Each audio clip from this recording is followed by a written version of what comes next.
you about to sign a home purchase agreement, but you're feeling lost in the fine print?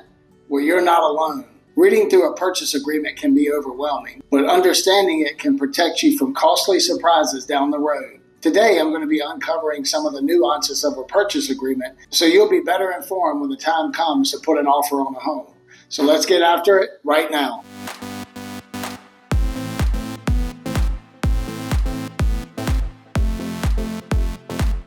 If this is your first time to the channel and you would like to know everything there is to know about Richmond, Virginia life or any of the surrounding areas, then subscribe below and tap the bell for notifications and you'll be the first to know about living in Richmond, Virginia. My name is Scott Wynn. My team and I get calls and emails from people just like you every single day about making a move to Richmond, and we absolutely love it. So whether you're moving in 7 days or 7 months, we would love to help you make a smooth move to Richmond, Virginia. Hey everybody, and welcome to my channel. This is Scott Wynn, and I'm your guide to all things real estate. Today we're going to be breaking down a home purchase agreement section by section so you'll know exactly what it means and what to expect. Let's dive in so you can sign that agreement with confidence. In part 1, we're going to talk about what is a purchase agreement.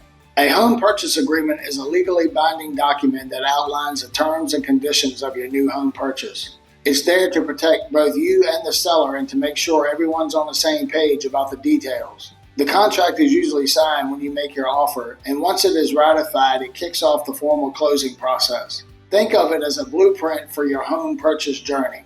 All right, part 2 is going to be the key sections of the purchase agreement. The first section we're going to discuss is purchase price and financing. This is where the agreed price of the home is stated, along with your financing details. It includes any loan contingencies, specifying what needs to happen with your financing for the contract to go through. Next is the property details. This section outlines exactly what's included in the sale, like appliances or fixtures. Make sure everything you discussed is written here. If it's not in writing, it's not guaranteed. Earnest money deposit. The earnest money shows you're serious about buying the property. This deposit amount, how it's held, and what happens to it if the deal falls through are all covered here. I recently just did a video about earnest money and escrow, so you can find the link to that right up here. The next section on the contract that we're going to cover is contingencies and deadlines. Contingencies protect you, the buyer. These might include the inspection, financing, and appraisal contingencies. Each has a deadline, so it's essential to understand what they are and make sure they're achievable. Now, the closing date. This is the target date when ownership officially changes hands. The closing date can sometimes be adjusted if both parties agree, but it's good to know the expected timeline.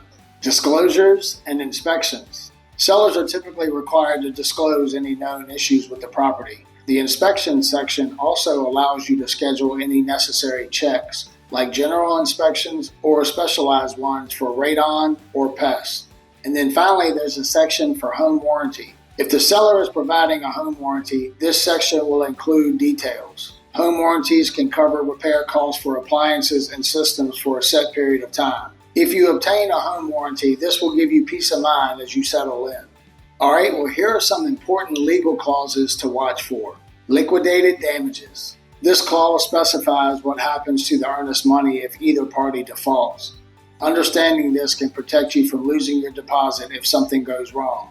Default clauses. In case either party fails to uphold their end of the contract, this section explains the consequences.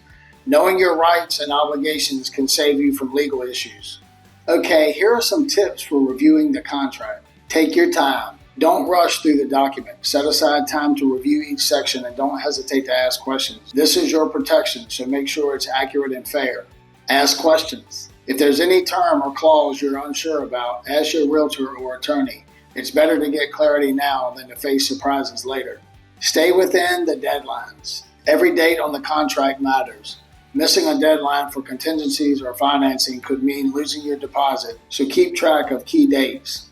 Confirm verbal agreements. If you discuss something with the seller, make sure it's included in the written contract. Only what's on paper will be enforceable.